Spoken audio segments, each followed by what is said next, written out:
wanna tell you about a table that was set for me in the worst possible room at the worst possible time, and how I learned that the location of the table is the whole point.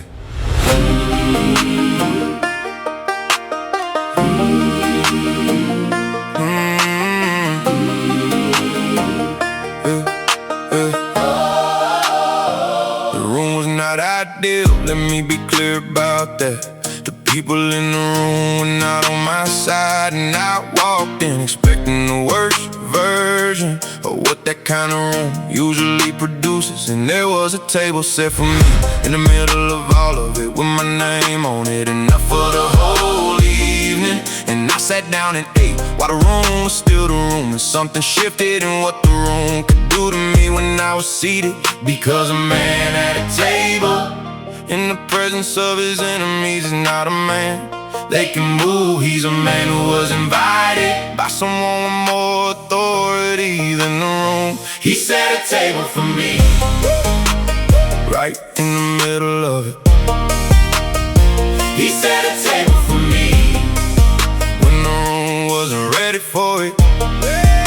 My enemies are watching and I'm eating well. He set a table for me. Psalm 23, that's what it means. He set a table right in the middle, right in the middle for me. I've been in rooms that were designed to diminish me, meetings that were structured to reduce what I carry into them to nothing. And I've learned to walk in with the awareness of the table that's already set before the meeting starts. And something about knowing the table is there changes the posture I walk in with, which changes what the room can actually do to a man who already knows he's been invited to sit. He set a table for me right in the middle of it. My enemies are watching and I'm eating well. He set a table for me. Psalm 23, right in the middle for me.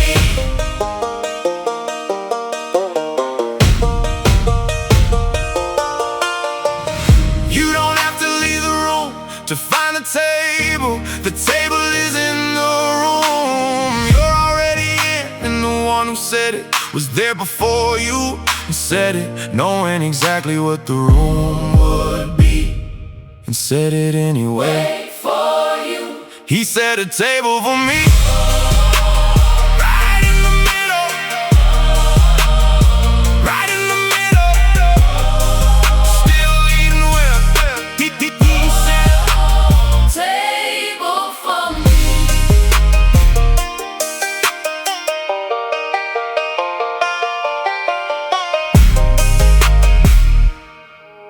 If you've been through a winter, you know what I mean when I say winter.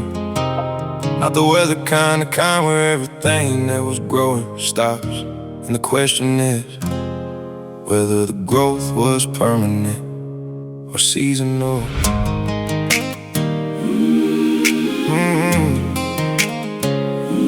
Seasonal.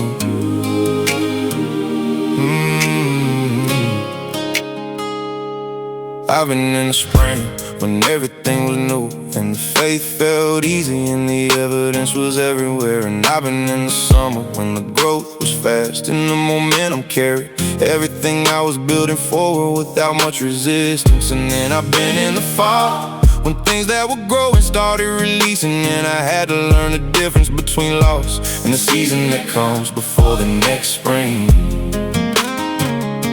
And I've been in the winter, and winter is where you find out whether what you believe about God is true. In the dark and the cold and the bare. And I've been testing the claim across every season I've been given, and I wanna report what the testing produced. He's good in all of them, that's what I found. He's good in all of them. Spring, summer, fall, and down. In the winter when it's bare, when the growth doesn't show. He's good in all of them. I've tested it in everyone. He's good in all of them. He's good in all of them. The winter testimony is the one that it carries weight because the spring testimony is easy when the evidence is everywhere you look. The winter testimony is the one that says I can't see the growth, I can't feel the warmth, I can't see the next season from where I am. And I believe he's good in this one too. Not because it feels like it, because it was true in every previous winter I walked through. And the winter always turned to spring, not on my schedule, on his. And the spring that followed carried the specific depth of root that only winter produces, which made the summer different than it would have been without the winter. He's good in all of them. Spring, summer, fall, and down. He's good in all of them. I tested it, it's true.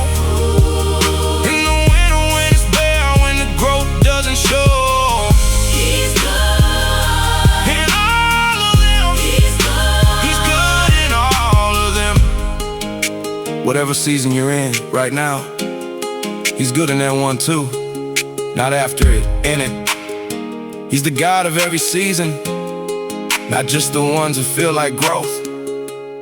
Every one of them. He's good in all of them. He's good every season. He's good. He's good in all of them. Still good. He's still good. He's good. Oh, he's good in all of them.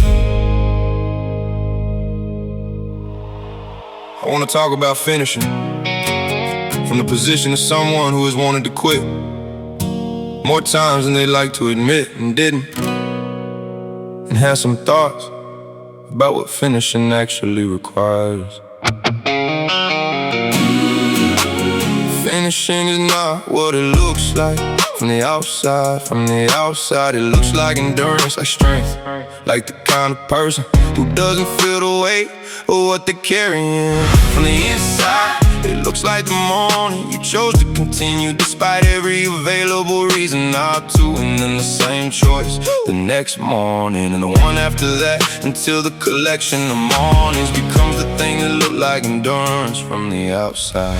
And I've been collecting mornings for longer than the race was supposed to take, according to my original estimate, which was wrong about the distance, and I kept going anyway, because quitting is also a choice. And I didn't like what that choice produced in the man who made it. Fight the good fight, finish the race, keep the faith, keep the faith. 2 Timothy 4:7. Fight the good fight, finish the race, not perfectly, forward, keep the faith. Fight the good fight, finish the race,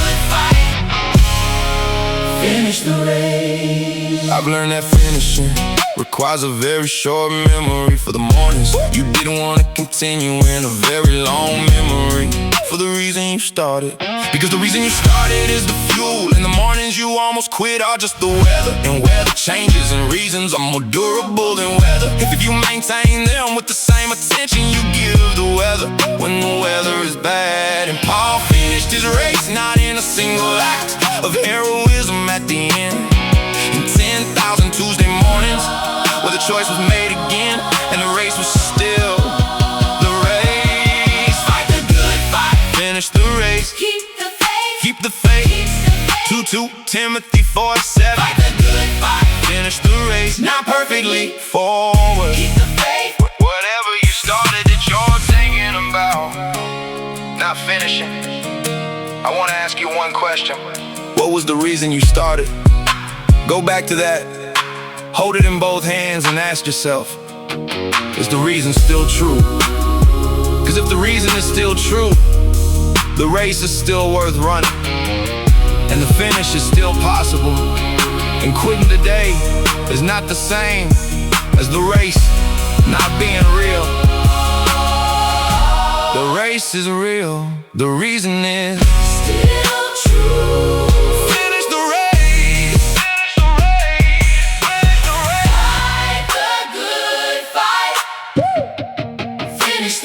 Keep the faith, still running, still here, still here. Finish the race, not perfectly, forward. Keep the faith.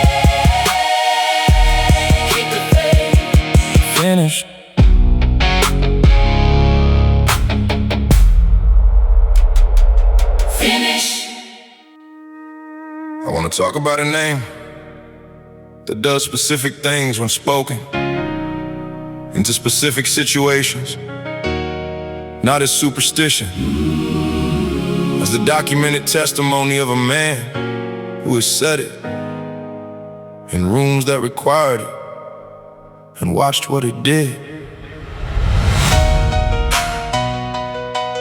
Yeah.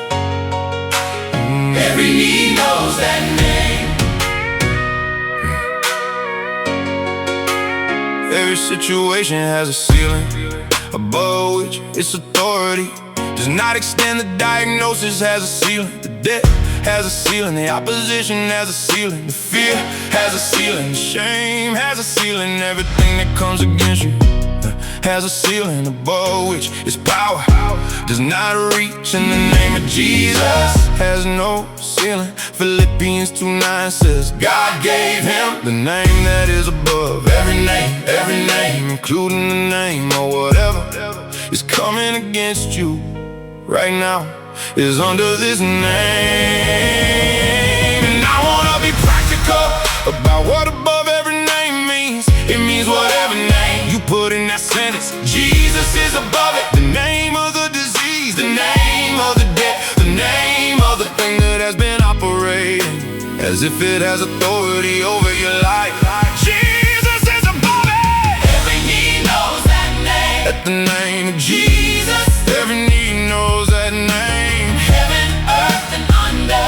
Every knee knows that name. the name above every name. Every knee knows that name. And I said, in every room the knees reminding of who has authority here. Every knee knows that name. Jesus. Every knee knows. I've said it in the parking lot at 3 a.m.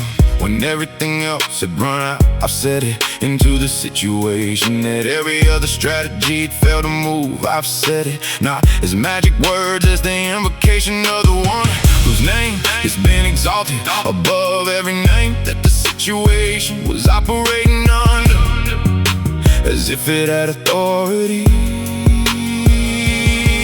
And I wanna report that the name does what Philippians says it does. Not always on my timeline, not always in the way I expected, but the name is above every name that I have ever needed it to be above. And that is a tested claim, not a theological position. And every tongue will confess that Jesus Christ is Lord, which means the conversation is settled in the eternal accounting.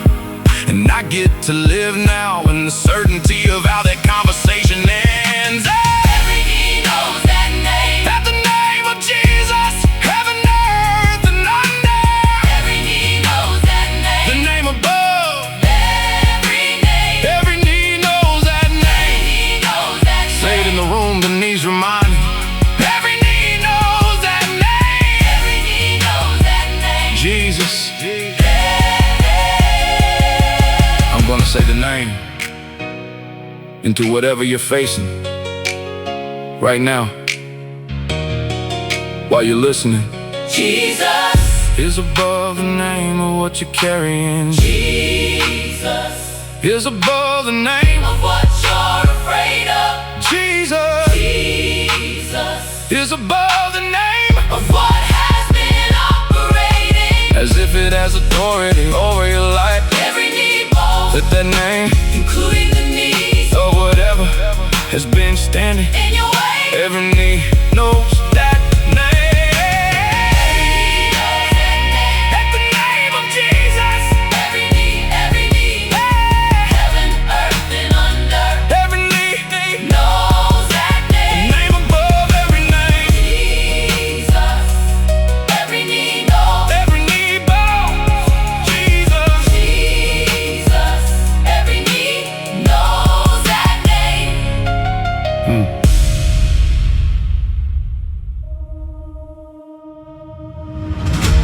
There is a moment before the jump when every reasonable calculation in your body is telling you not to jump. And in that moment, two things are true simultaneously. The fear is real and the call is real. You have to decide which one is louder.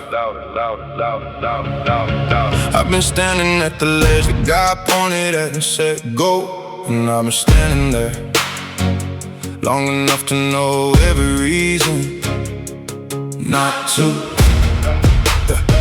The height is real, the distance is real, the absence of a guaranteed landing is real.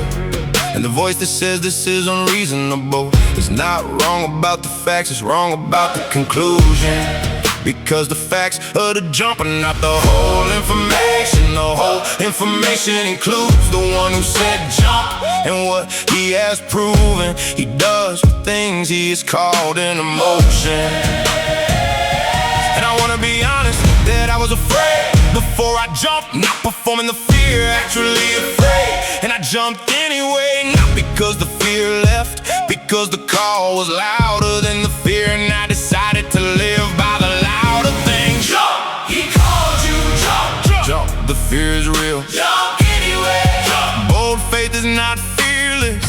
Bold faith is afraid and goes. Jump! He catches what he calls. He catches what he calls. Jumping required that I release the version of the future I had planned from the ledge, because the version I had planned did not include the jump. And the jump required both hands free, which meant releasing what I was holding with the hand that wasn't pointing at the ledge. And the releasing was harder than the jumping.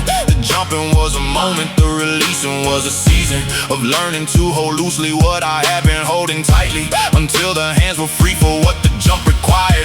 And then I jumped, and what happened in the air was not what I expected, which is apparently how jumps work. When the one who called you is the one who defines what the landing looks like. jump, he called you, jump! Jump, the fear is real. Jump anyway! Bold faith is afraid and goes. He catches what he calls. This is the whole XVIII in one declaration. He set the table in the room you were afraid of. He said stopping is sacred. He was good in every season. The word didn't move when everything else did. You were made for right now, for such a time as this. The race is worth finishing. The name above every name is above everything. You're standing at the ledge of, and the question at the end of all of it is not whether you believe all of those things. The question is whether you live like you believe them, and live it like you believe them. Looks like jumping when he says jump, jump, jump, jump, jump. Bold faith is not the absence of the ledge, it's the presence of the one who said go, and the decision to trust the call more than the fall. I jumped, and I'm still here, which is the whole testimony. I jumped, and the landing was not what I expected, and it was better than what I planned from the ledge. And I'm telling you, from the other side of the jump, that the ledge looks different from here. And the one who said go was already on the other side when he said it, which means he wasn't asking me to jump into nothing. He was asking me to jump to where he was and call it bold faith.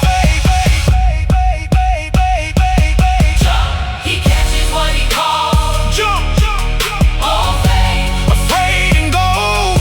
jump, he set a table. He was good in all the seasons. The word didn't move, you were made for this. Finish the race. Every knee knows a name. Jump, grace wins. Grace always wins.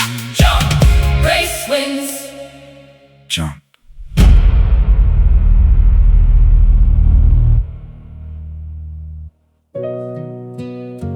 I want to make a case for stopping.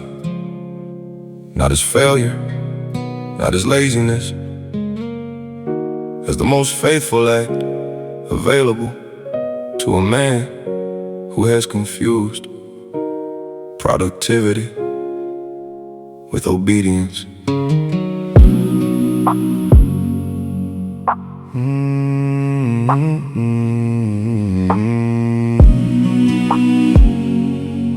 We built a theology around the doing that the Bible never actually taught. The idea that more activity equals more faithfulness, that the busier man is the better steward, that stopping is what you do when you run out. Now when you're wise enough to know that the running out was preventable, and God rested on the seventh day, not because he was depleted, because rest is what completion looks like when the work has been done well. And he blessed the stopping, he made it holy, which means stopping is not a concession to limitation. It is a participation in something God declared sacred. And I've been doing the 7-day version without the 7th day for longer than I want to admit. And the cost isn't everything that was produced in the 8th day without the rest that made the first 7 possible. Stopping is sacred. That's the theology I missed. Stopping is sacred. God bless us. Stopping is sacred. Not weakness, completion, not quitting, holiness. Stopping is sacred. And the man who rests is the man who has learned what God modeled on the 7th day. Stopping is sacred. My body knew before my theology did that the stopping was required. The body keeps the score of every 7th day that got converted into the 8th, and the score is in the quality of what the unrested version of me produces in the people who deserve the rested version. And Jesus withdrew to lonely places to pray, and if the Son of God required withdrawal from the demand of the work to stay connected to what made the work possible, then the man who thinks he doesn't is not more faithful. He's less honest about what he requires. Stopping is sacred. God modeled it first. Stopping is sacred. Now weakness, holiness. Stopping is sacred. The 7th day was blessed for a reason. Stopping is sacred. What would you do if you stopped long enough to hear what the stopping has to say? The things that only arrive in the quiet that the busy has been drowning out. The stopping is the access point to the things that the doing cannot produce. Rest is not the pause between the work. Rest is the work of a different kind that makes all the other work possible. Stopping is sacred. Still learning to stop. Stopping is sacred. God bless the 7th day. Stopping is sacred. Be still and rest. Stopping is sacred. Holy Stopping is holy. Rest.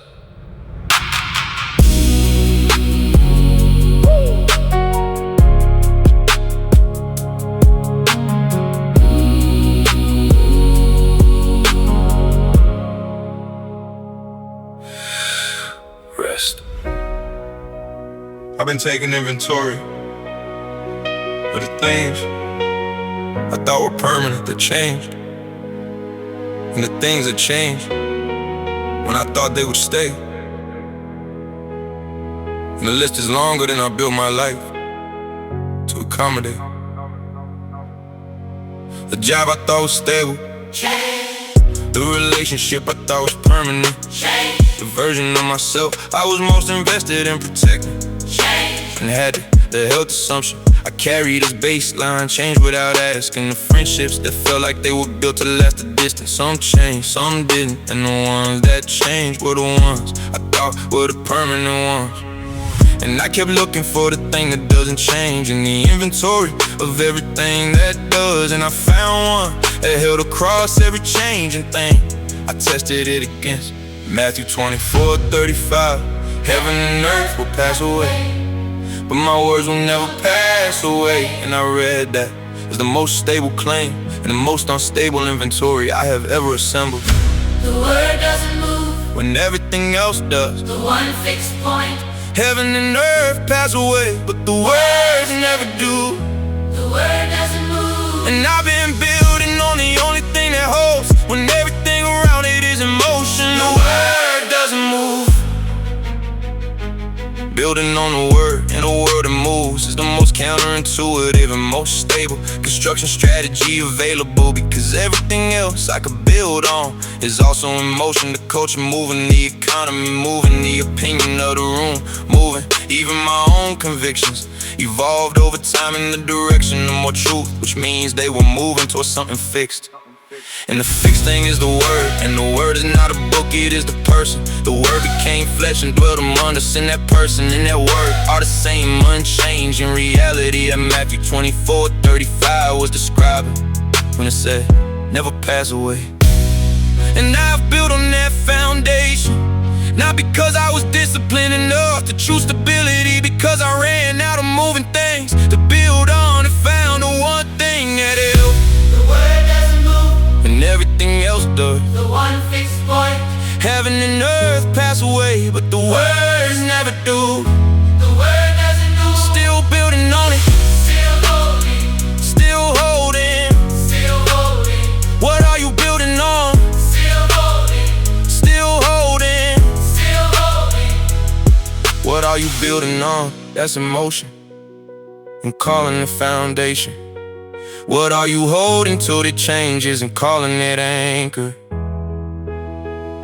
The only thing that deserves the name foundation is the thing that doesn't move when the storm hits. And the word has been tested in every storm across every century of every generation that tried to move it, and it didn't move. It doesn't move, it won't move. Build on it, The word doesn't move, still standing. the word doesn't move, Heaven and earth pass away, the words never do. The word doesn't move. build here, build here, build here. The word doesn't. I wanna say something that you probably need to hear before the day tells you otherwise. You are not here by accident. You are not in this moment by coincidence. You were made for right now, specifically. And I wanna tell you What that means. for your Tuesday. Sister was an orphan girl in a foreign kingdom who didn't choose the position. She found herself in, and someone looked at her. Specific combination of exactly who she was in exactly the moment she was in, and said, who knows whether you haven't come to the kingdom for such a time as this. And the question was really a declaration. The question was saying, look at the convergence of who you are and when you are and where you are. This is not coincidence, this is appointment. And I wanna say the same thing. About your Tuesday, about your specific combination of gifts and scars and history and placement. Who knows whether you haven't arrived at this specific moment for exactly this. You were made for right now. That's not a pep talk. You were made for right now. Esther 4:14. Such a time as this. You were made for right now. Your specific combination. Nobody else has You were made for right now. the gifts and the scars, the timing and the place. You were made for right now. Step into it, Step into it. step into it. Step into it. The person in your life who needs exactly what only you can give didn't end up in your life by accident. The platform you have, however small, is the exact size of the assignment for this season. And the next season's platform is sized with a version of you that shows up faithfully for this season's one. And the moment you're in with all this difficulty is this specific environment that produces this specific thing you were made to produce in this specific moment. Which means the difficulty is not incidental to the appointment, is part of it. Who knows? Whether you haven't come to the kingdom for such a time as this. Who knows? If not you, who? If not now, when? You were made for right now. Such a time as this. Yo, Your specific combination. nobody else has. You were made for right now. Step into it, step into